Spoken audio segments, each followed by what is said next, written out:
So with that, I want you to turn to the first diagram, which is the dot. So I have on here, deal with it at the dot. This is representative of the dot up here.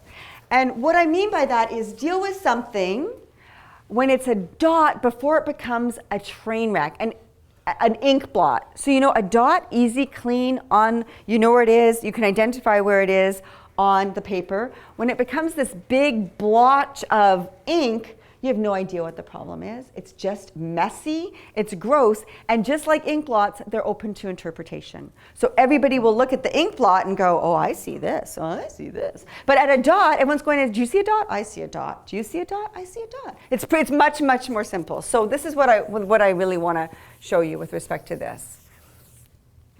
So you've got the dot.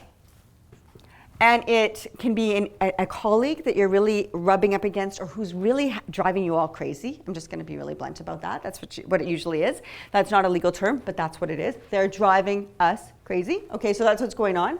And then you have the train wreck. And the train wreck is the 9 and 10. It's the bullying and harassment complaints. It's people who are now off on LTD because they're sick about what's happened in their workplace and the effect that it's had on them. It's people that are suing other people because of what's happened and the damage that they think has been caused to them. They might sue them in human rights. They might go to a grievance. They might file with WorkSafe, but there's a lot of litigation. There's a lot of people who leave, so there's resignations. It's all really messy down at the train wreck.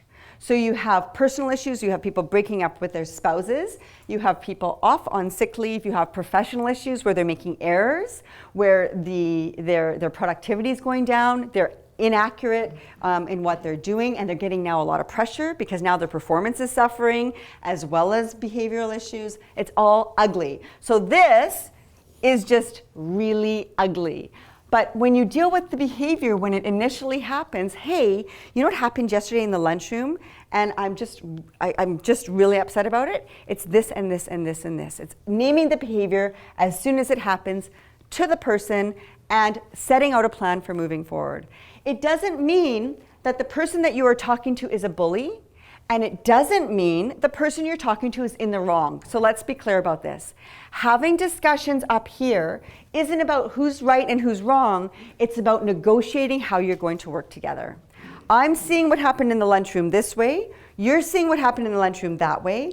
This is what I need in order for us to function together. And the other person gets to say what they need. And it just is very practical. It should be amongst them, and nobody has to be considered the bully or the victim, because usually at that stage, neither of those roles actually fit. It's just people who aren't getting along.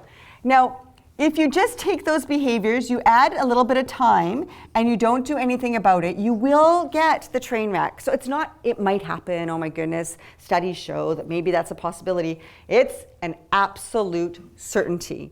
The only difference between this is how long that's going to take, and it will depend on the number of dots of dysfunction you have going on in your department.